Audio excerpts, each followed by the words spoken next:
기도만 하면 왜 망할까요? 목사님, 모든 걸 주님께 맡기고 하루 종일 기도만 하고 있는데 왜 아무 일도 일어나지 않죠? 이런 말을 들을 때마다 제가 답하고 싶은 말이 있습니다. 그러니까 일어나지 않죠. 당신은 지금 진짜 하나님께 맡기고 있는 걸까요? 아니면 맡긴다는 이름으로 아무것도 하지 않고 있는 걸까요? 오늘 99%의 크리스천이 오해하고 있는 맡김의 진짜 의미를 알려드리겠습니다. 하나님께 맡긴다는 것의 진정한 의미를 이해하기 전에 먼저 두 가지를 명확히 해야 합니다. 첫째는 누구에게 맡기느냐는 대상의 문제이고, 둘째는 무엇을 맡기느냐는 내용의 문제입니다. 첫 번째 대상에 대해서는 대부분 알고 계실 것입니다. 아무리 신주단지를 모셔놓고 정성을 들여도 문제가 해결되지 않습니다. 중요한 것은 하나님께 맡기느냐 그렇지 않느냐입니다. 두 번째가 더 중요합니다. 무엇을 맡기느냐의 문제입니다. 어떤 사람은 내 삶이 어려운데 이번에 로또가 당첨되는 것을 주님께 맡깁니다라고 합니다. 아무리 맡겨도 결과는 일어나지 않습니다. 카지노에 가서 룰렛을 돌리며 아무리 맡겨봐도 하나님은 그 가운데 개입하지 않으십니다.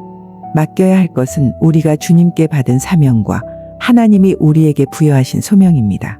회사에서 하는 프로젝트, 학생이라면 공부, 목장을 이끌어가는 일, 심지어 오늘 요리하는 일까지도 모두 하나님께 맡겨야 할 것들입니다. 왜냐하면 이 모든 것이 예배이고 우리 삶의 모든 영역이 다 하나님의 주권 아래에 있기 때문입니다. 우리 삶에서 하나님의 영역에 속하지 않은 것은 하나도 없습니다. 헷갈린다면 일단 다 맡겨보세요. 하나님께서 알아서 걸으실 것입니다. 그렇다면 우리가 하나님께 맡길 때 도대체 어떤 일이 일어날까요? 시편 37편 5절에서 6절을 쉬운 성경으로 읽어보겠습니다. 여호와께 여러분의 길을 맡기고 그분을 굳게 믿으십시오. 그리하면 주님께서 다 이루어 주실 것입니다. 또 여러분이 하는 의로운 일과 정의로운 행동들을 한낮의 햇빛처럼 빛나게 해주실 것입니다. 이 말씀이 중요한 것은 맡기고 나서 당장 인정받지 못할 수도 있고 오히려 더 힘든 일이 생길 수도 있다는 것입니다. 하지만 결국에는 한낮의 햇빛처럼 모든 것을 명명백백하고 분명하게 모든 사람에게 보이게 하신다는 것입니다. 하나님께 맡기고 나면 그 모든 것에 대한 책임이 하나님께 가고 그분이 그 일에 대한 모든 진상과 결과를 밝히고 비춰주실 것입니다. 진정한 맡김의 첫 번째 원리는 내 힘으로 다 할 수 있다는 마음을 버리는 것입니다. 내 힘으로 할 수 있다는 마음이 조금이라도 있다면 그것은 맡기는 것이 아닙니다. 고린도후서 3장 5절 말씀입니다. 우리가 무슨 일이든지 우리에게서 난 것 같이 스스로 만족할 것이 아니니 우리의 만족은 오직 하나님으로부터 나느니라. 쉬운 성경으로는 이렇습니다. 우리는 이런 일을 할 수 있는 자격이나 능력이 우리에게 있다고 생각하지 않습니다. 우리의 자격은 하나님께로부터 나옵니다. 우리에게는 사실 그 능력이 없습니다. 우리가 늘 잘하던 일, 당연하다고 생각했던 일도 하나님이 함께 하시지 않으면 안 될 때가 있습니다. 시편 127편 1절에서 2절 말씀이 이를 더욱 명확하게 설명합니다. 여호와께서 집을 세우지 아니하시면 세우는 자의 수고가 헛되며 여호와께서 성을 지키지 아니하시면 파수꾼의 깨어 있음이 헛되도다. 너희가 일찍이 일어나고 늦게 누우며 수고의 떡을 먹음이 헛되도다. 그러므로 여호와께서 그의 사랑하시는 자에게는 잠을 주시는도다. 하나님께서 함께 하시지 않으면 우리가 항상 잘하던 일이라도 안 된다는 것입니다. 아무리 집을 지어도 결국 무너지고 아무리 경비를 세워도 의미가 없습니다. 모든 일이 헛되어 일찍 일어나고 늦게까지 일할 뿐이며 결과는 없을 것이 분명합니다. 하나님이 개입하셔야 편안한 잠을 잘 수 있는 것까지도 가능합니다. 이것이 우리가 내 힘으로 다 할 수 있다는 마음을 버려야 하는 이유입니다. 우리에게는 자격이 없고 하나님의 개입이 없으면 늘 하던 일도 할 수 없기 때문입니다.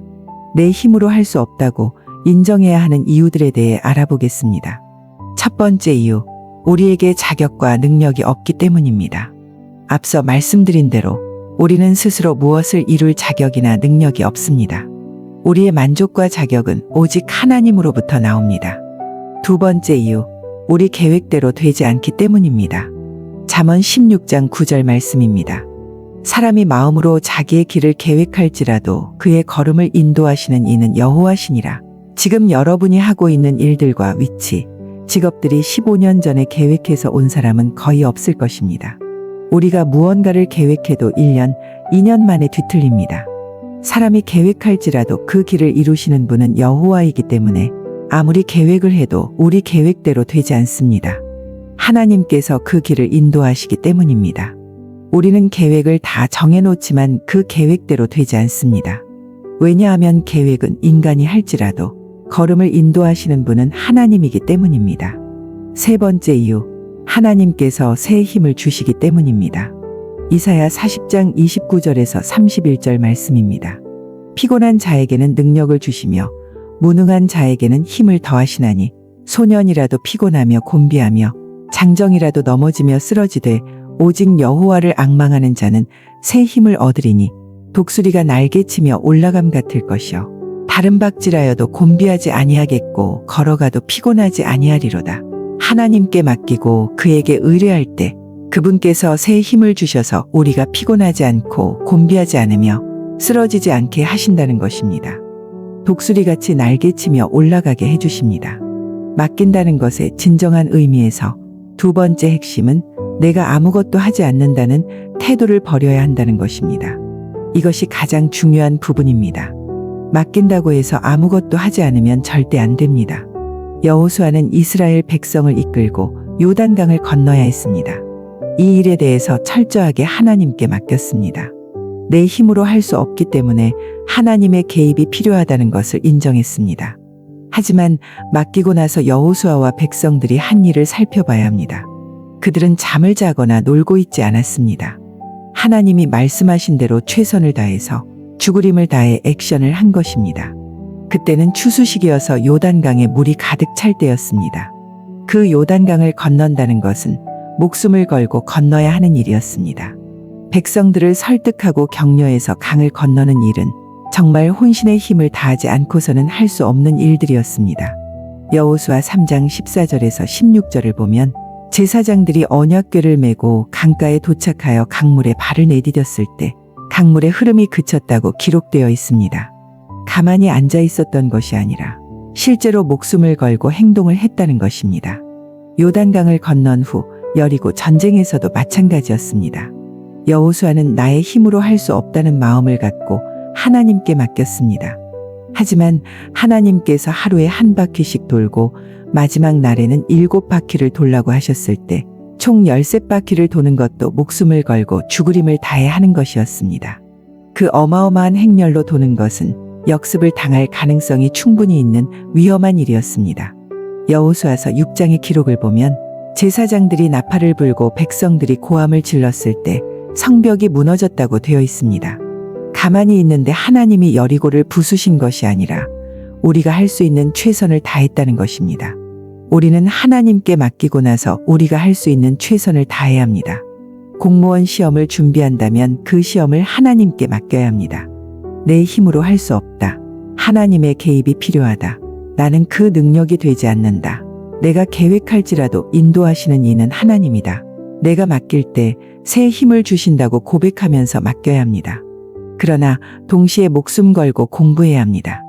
맡겼다고 해서 놀고 있으면 안 됩니다. 그렇다면 세상 사람들이 최선을 다하는 것과 우리가 최선을 다하는 것의 차이점은 무엇일까요? 빌립보서 4장 6절에서 7절에 그 정확한 차이점이 나와 있습니다. 아무것도 염려하지 말고 다만 모든 일에 기도와 간구로 너희 구할 것을 감사함으로 하나님께 아뢰라. 그리하면 모든 지각에 뛰어난 하나님의 평강이 그리스도 예수 안에서 너희 마음과 생각을 지키시리라. 똑같이 최선을 다하지만 믿는 사람과 믿지 않는 사람의 결정적인 차이는 하나님이 주시는 평안을 누릴 수 있다는 것입니다. 왜 평안할 수 있을까요? 결과를 주님이 책임지시기 때문입니다. 하나님께서 시험을 합격시켜 주신다는 말이 아닙니다. 우리 인생을 승승장구하게 만들어 주신다는 말도 아닙니다. 우리가 생각하는 결과가 아니라 하나님이 원하시는 결과로 결과를 책임지신다는 것입니다. 우리가 맡기고 최선을 다해도 우리가 원하는 대로 안 될 수 있습니다. 하지만 우리는 맡기고 최선을 다하는 것입니다.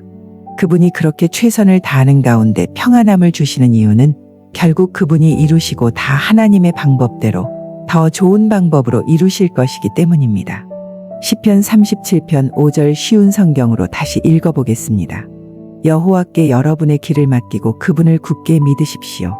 그리하면 주님께서 다 이루어 주실 것입니다. 이것은 우리가 지금 보는 시험 결과나 당장의 승진이 아니라 그것을 뛰어넘어서 하나님께서 이 일을 해결하신다는 것입니다. 이것이 바로 하나님을 믿는 사람의 삶이고 맡긴다는 것의 진정한 의미입니다. 자, 이제 모든 것을 명확하게 정리해 드리겠습니다. 당신이 정말로 하나님께 맡기고 싶다면 이 세 가지를 반드시 기억하세요. 첫 번째, 내 한계를 솔직하게 인정하라. 하나님, 저는 정말 능력이 없습니다. 이 고백부터 시작해야 합니다. 가식적인 겸손이 아니라 진짜 내 한계를 아는 것입니다. 당신이 아무리 뛰어나고 아무리 경험이 많아도 하나님의 개입 없이는 진짜로 중요한 일은 할 수 없습니다. 당신이 세운 완벽한 계획도 결국 그것을 이루시는 분은 하나님입니다. 하지만 여기서 끝나면 안 됩니다. 그 하나님이 바로 당신에게서 힘을 주시는 분이라는 것을 믿어야 합니다. 두 번째, 미친 듯이 최선을 다하라. 맡겼으니까 이제 편하게 쉬어야지 라고 생각하는 순간 당신은 이미 길을 잃은 것입니다. 진짜 맡김은 게으름의 핑계가 아닙니다. 오히려 그 반대입니다. 하나님이 주신 힘으로 죽을 힘을 다해 최선을 다하는 것입니다. 공부해야 한다면 밤새서라도 공부하세요. 일해야 한다면 혼신의 힘을 다해 일하세요. 기도해야 한다면 목이 터져라 기도하세요. 이것이 진짜 맡김입니다. 세 번째, 결과는 평안하게 기다려라. 여기서 마법이 일어납니다. 세상 사람들과 똑같이 최선을 다하지만 당신의 마음속에는 다른 것이 있습니다.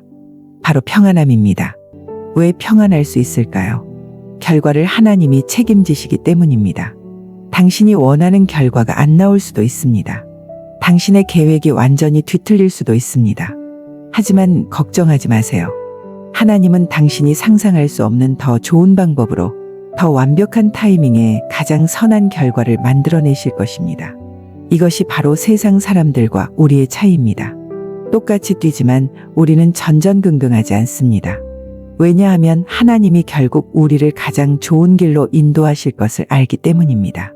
이것이 진짜 맡김입니다. 이것이 답입니다. 내 길을 여호와께 맡기라. 그를 의지하면 그가 이루시고 내 의를 빛같이 나타내시며 내 공의를 정오의 빛과 같이 하시리로다. 하나님께 맡긴다는 것은 단순히 기도하고 기다리는 것이 아닙니다. 내 힘으로 할 수 없음을 인정하면서도 동시에 최선을 다해 우리가 해야 할 일을 하는 것입니다. 그리고 그 결과는 하나님께서 가장 좋은 방향으로 이루어 주실 것을 신뢰하며 평안함을 누리는 것입니다. 이것이 바로 하나님께 맡기는 것의 진정한 의미입니다. 감사합니다.